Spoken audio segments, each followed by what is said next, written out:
¿Están? Yo soy Walter Velázquez, soy estudiante de la maestría en Ciencias de la Información de la Universidad Distrital y para el curso de bases de datos hoy les voy a hablar un poco sobre el sistema de bases de datos HBase. Bueno, en nuestro contenido tenemos primero pues una pequeña introducción a qué es HBase, cuáles son sus características, luego veremos para qué se utiliza, luego veremos la arquitectura de HBase. Después veremos un ejemplo muy sencillo de montaje en ambiente local utilizando Docker. Y luego algunos comandos básicos del shell o de la terminal de HBase y también algunos ejemplos de cómo crear tablas, hacer consultas y demás operaciones básicas. Bueno, primero, ¿qué es HBase? En pocas palabras podemos decir que es un sistema distribuido de bases de datos no relacional que se encarga de poder almacenar una gran cantidad de datos en diferentes nodos o máquinas. Entonces, bueno, otras características son que es un sistema open source de código abierto, el cual está orientado a columnas. Está basado en el modelo Bigtable de Google, fue desarrollado por Google, ya más adelante veremos un poco sobre eso. Como les mencionaba, el objetivo es el almacenamiento de tablas muy grandes, miles de millones de registros en millones de columnas. También pues decir que tiene unas características muy parecidas a las de Bigtable, pero utiliza específicamente Hadoop y HDFS, que más adelante veremos qué es. Y digamos que el objetivo principal es proveer acceso rápido de forma directa o aleatoria, también le dicen, a cantidades enormes de datos. Bueno, hablemos un poco de qué es Google Bigtable. Entonces es un sistema de almacenamiento distribuido, lo mismo para manejar datos estructurados, muy similar a HBase. Fue diseñado para manejar una gran cantidad de datos a lo largo de miles de servidores. Básicamente, digamos que la clave es que Bigtable es una matriz que está ordenada de forma multidimensional, es distribuida y es persistente. Digamos que el indexamiento se hace por una llave de registro única, que es la que determina cuál es la información que se va a distribuir en las columnas. Vemos que muchos de los productos de Google usan Bigtable, por ejemplo el buscador, Google Earth, Google Finance y otros casi 60 productos de Google. Bueno, entonces como veíamos que HBase es el modelo Bigtable pero aplicado o utilizando el sistema Hadoop y el sistema HDFS, entonces es importante que veamos qué es Hadoop.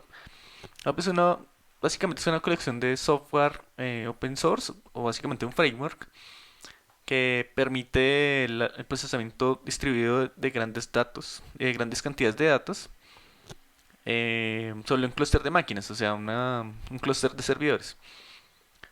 Entonces, la idea de Hadoop es poder distribuir los datos, digamos que se encarga de poder manejar la data en ese en ese clúster de diferentes servidores y es capaz de paralelizar el tratamiento de esos datos. Entonces, ¿cuál es digamos, la gracia de poder hacer eso? Es poder utilizar la capacidad de los diferentes computadores o de los diferentes servidores para lograr una mayor velocidad y una mayor capacidad de almacenamiento. Ahora, ¿qué es HDFS? HDFS es simplemente el sistema de ficheros que utiliza Hadoop. Entonces, de la misma forma, está pensado para funcionar de forma distribuida, o sea, poder acceder a los ficheros en las distintas máquinas del clúster. Sí, básicamente es eso. Bueno, entonces ahora veremos algunas características de HBase. La primera es que es escalable y lineal y modularmente. Linealmente significa que puede incrementar su número de máquinas o su número de nodos en el clúster. Y modularmente significa que puede aumentar sus funcionalidades.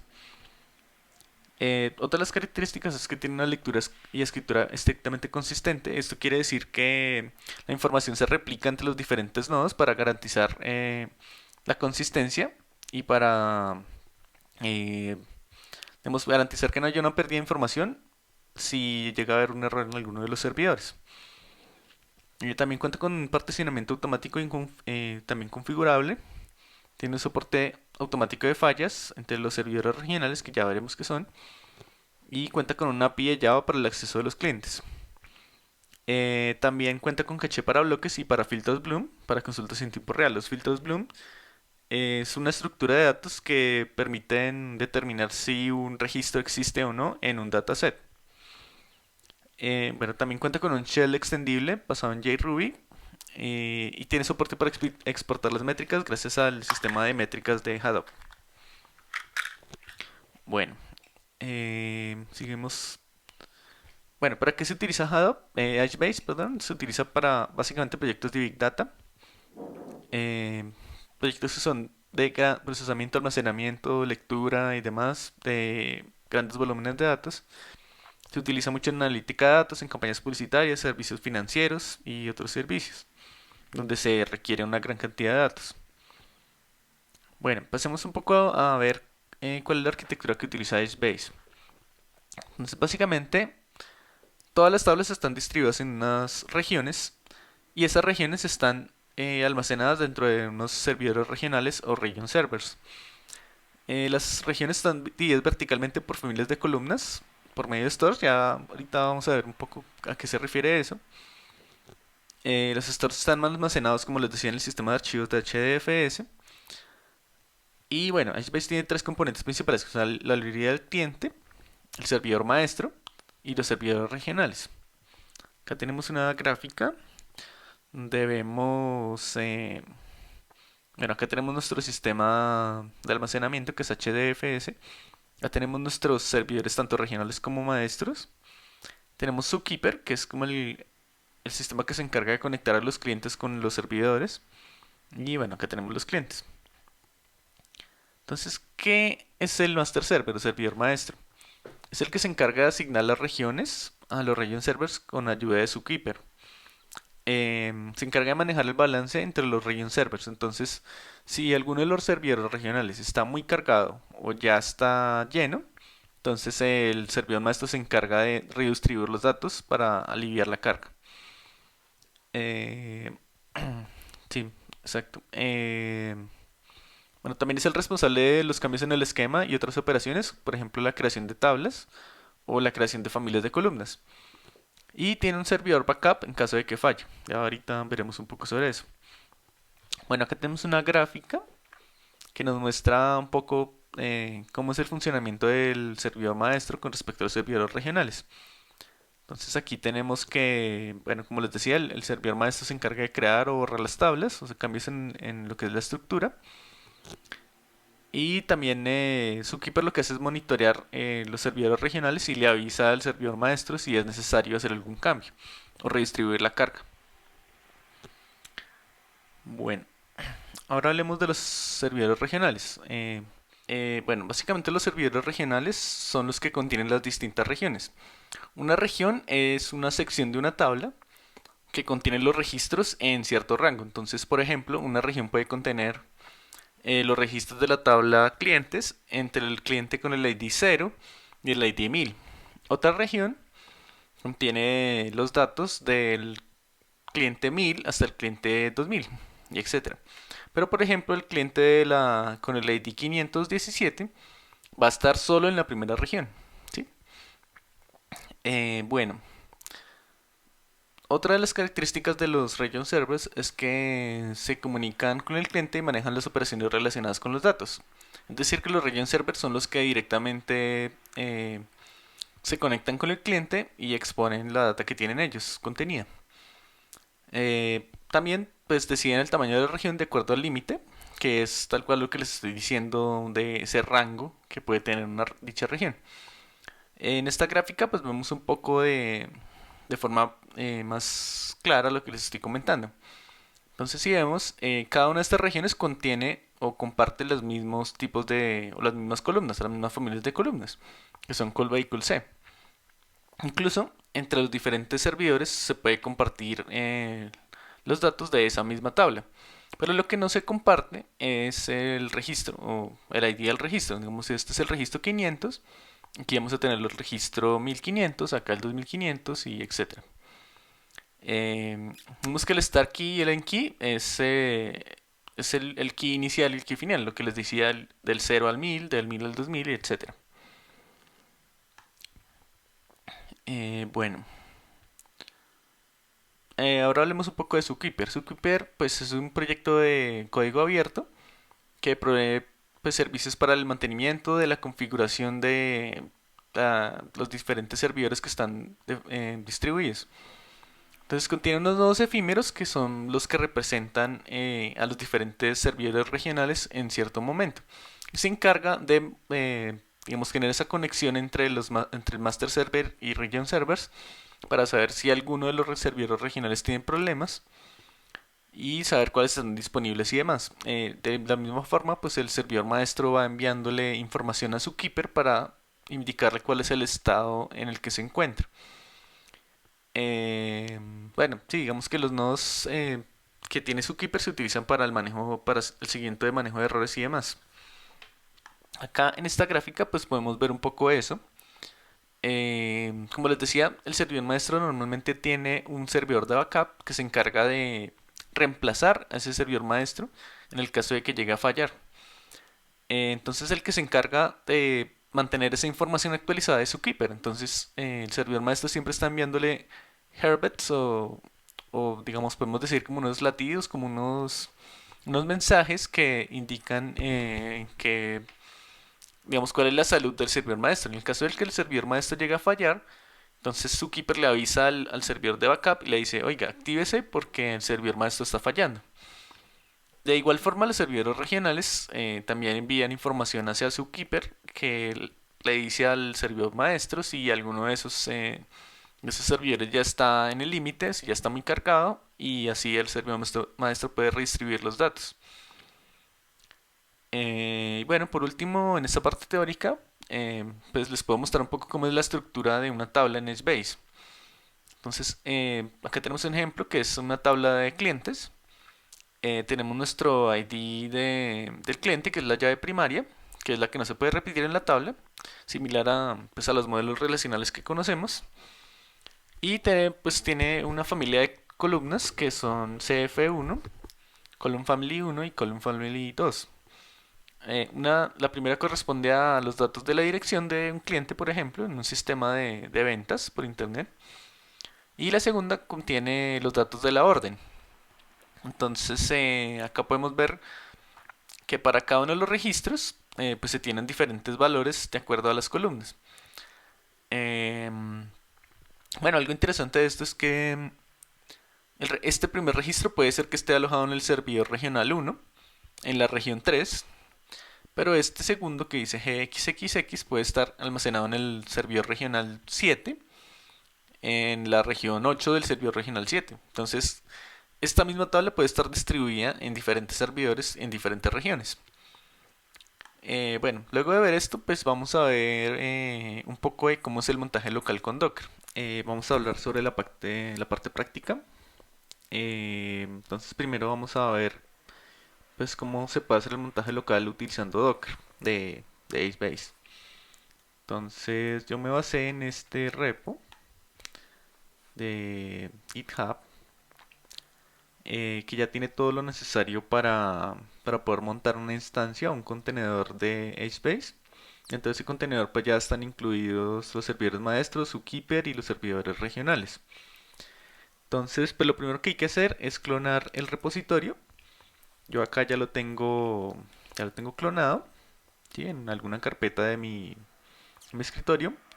Lo segundo pues es tener Docker instalado. En la página de Docker se puede descargar e instalar la versión de la comunidad que aplica para cualquier sistema operativo. Luego de eso hay que tener Docker corriendo. Yo acá ya lo tengo corriendo en mi máquina local. Y bueno, luego de eso pues hay que construir la imagen primero que todo con este comando, docker build. Yo ya lo hice previamente, entonces no lo voy a volver a hacer. Luego de eso simplemente hay que ejecutar el contenedor de HBase. Primero hay que crear adentro de la carpeta donde se clona el repositorio una carpeta que se llama data, que es como una carpeta de intercambio entre el contenedor de HBase y la máquina local. Y luego de eso pues se ejecuta Docker utilizando este comando. Creo que yo ya lo tengo corriendo, entonces simplemente voy a revisar aquí. Ah, no lo tengo corriendo, entonces simplemente no voy a correr Docker Run porque eso aplicaría para contenedores nuevos que ya están, que no se han creado previamente. Entonces lo que voy a hacer es simplemente iniciar mi contenedor con docker start y el nombre del contenedor, que es hbase docker. Entonces si hago eso y luego hago docker ps, voy a ver que tengo al escribir mal docker ps, voy a ver que tengo acá corriendo ya mi contenedor, hbase docker. ¿Sí? Luego de eso hay que esperar unos cuantos minutos para poder ver la interfaz gráfica de HBase. Esto se demora un poco en refrescar. Bueno, pero mientras tanto podemos ir logueándonos dentro del contenedor. Entonces para eso ejecuto docker exec -it, el nombre del contenedor que es hbase docker. Y luego de eso ejecuto pues el bash dentro del contenedor, que es bin, que está, pues digamos, se ejecuta llamando el programa que está en bin bash.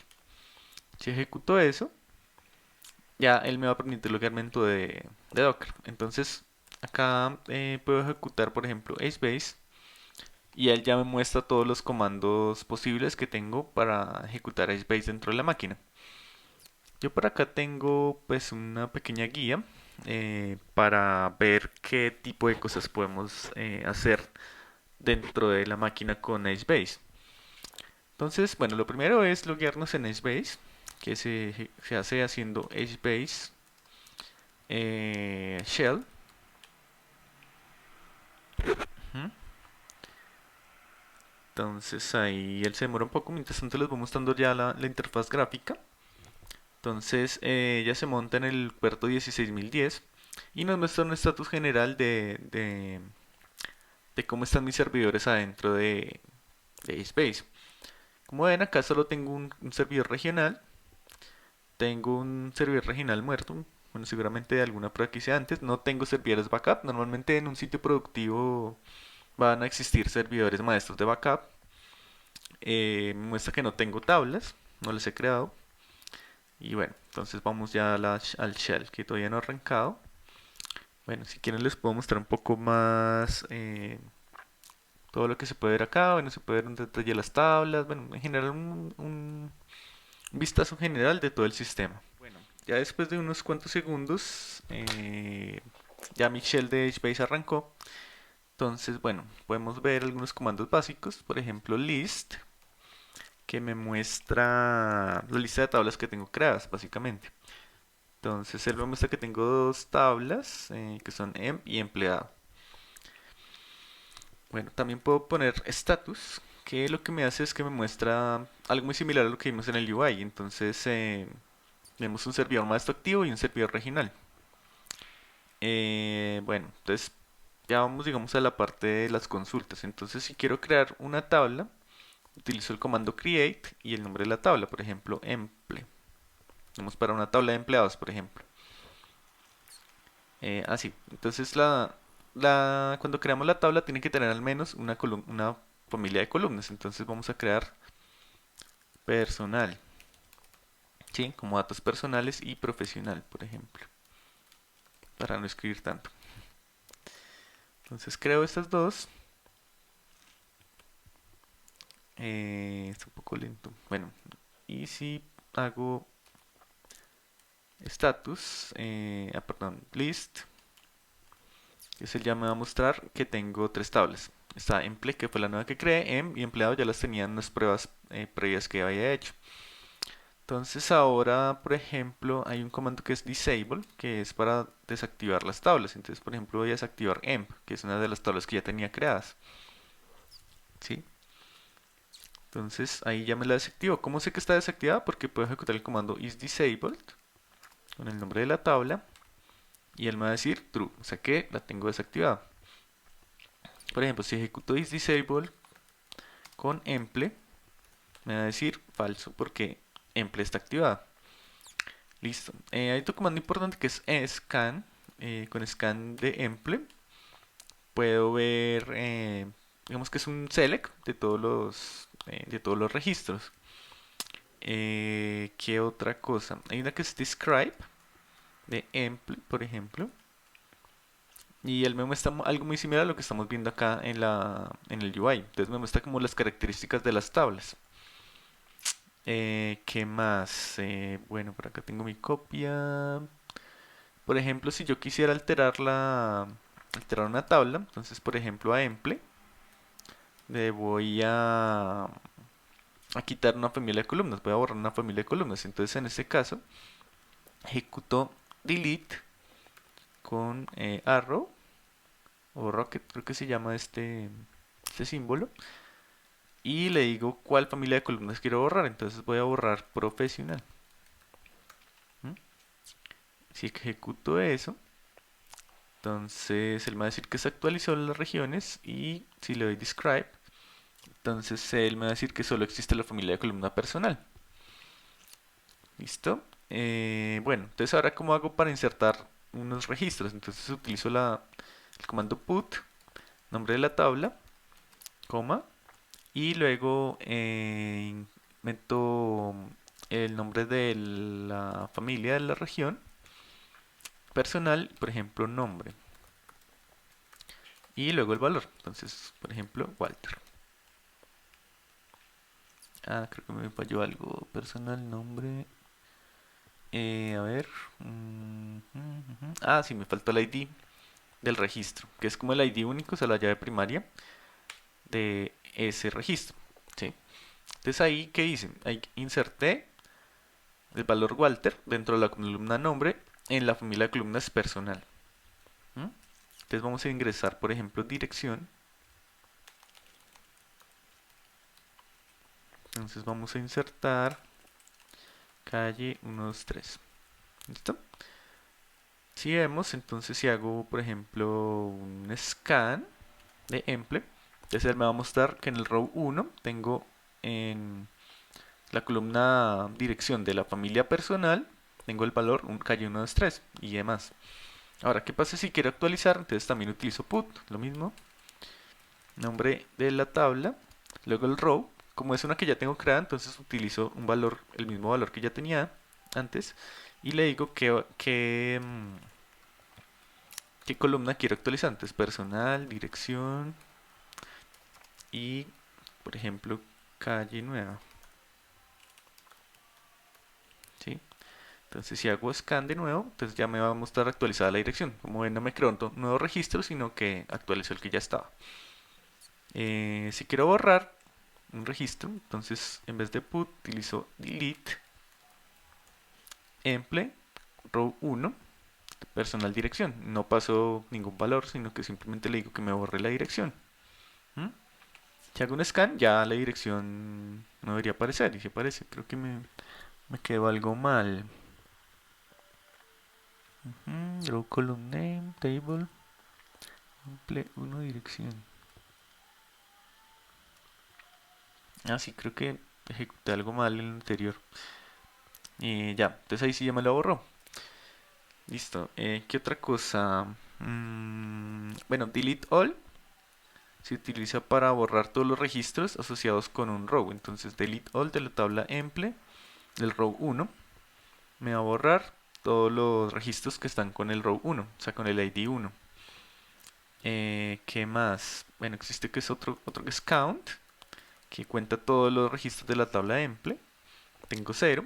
Y existe truncate de la tabla, lo mismo que se ve en SQL, que lo que hace es eliminar todos los registros de la tabla. Primero la desactiva y luego la trunca. Eh, bueno, digamos que eso es básicamente lo que les tengo para mostrarles de los comandos básicos del shell de HBase. En un ambiente productivo realmente no creo que se utilicen estos comandos directamente, sino que todo se hace a través del API, que está escrito en Java. Bueno, pues digamos que acá está el resumen del ejemplo que acabamos de hacer. Está el key, que es único, y están las columnas de familias, que era personal y profesional.